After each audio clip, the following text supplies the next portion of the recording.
اكتر من 90% من التريدرز بيخسروا فلوسهم. تفتكروا ليه؟ تعالوا نشوف مع بعض. اول واكبر خطأ الاوفر تريدنج، ان انت تكون بتتريد عمال على بطال. انا دايما كنت بقولها ولاحظت ده حتى لوحدي اول ما ابتديت اشتغل في التريدنج، كنت بقولها حتى لاصحابي: too many trades too many mistakes. كل ما التريدز كترت على مدار اليوم او على مدار الفتره اللي انت بتشتغل عليها، كل ما كانت الاخطاء بتكتر والتركيز بتاعك على الكواليتي تريدز بيقل. يعني غلطه اغلب التريدرز بيقعوا فيها هي ان هم بيجنور الريسك مانجمنت او بيتجاهلوا اداره المخاطر. بمعنى تاني، احنا كنا قلنا المره اللي فاتت ان انت علشان تبتدي في التريدنج محتاج ان انت تكون عامل ماسترنج لثلاث حاجات: تكنيكال اناليسيز، ريسك مانجمنت، وماني مانجمنت. فاغلب الغلطه اللي بيقع فيها التريدرز خصوصا لو شغالين فيوتشر ان هم بينسوا يحطوا ستوب لوس.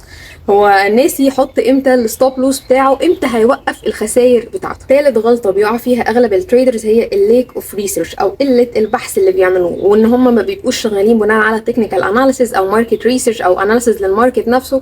لا، هو بيدخل بالحب، يعني حاسس ان الماركت هيطلع في الحته دي. ايموشنز، اتس ا جيم اوف ايموشنز. فانت لو شغالها كده، هو من الاخر هيكون بيخليك تطمع في الاول عشان تكسب اكتر، بعد كده هيديك على دماغك.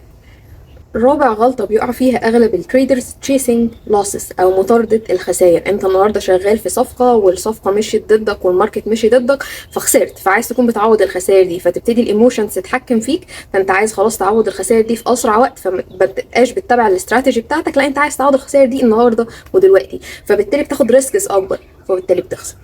5 following the crowd أو بالعربي اتباع القطيع. فأنت تبقى قاعد على الفيسبوك كده ولا على أي سوشيال ميديا، تلاقي الناس بتقولك: الحق ده كذا هتطلع ل 200% و 300% في 2024، ادخل الحق اشتري بسرعة. وهو في الغالب بيقولك كده عشان تدخل يعني يجر رجلك ويقولك تعالى انفست معايا أو معرفش حط فلوسك في مش عارف ايه أو بتاع.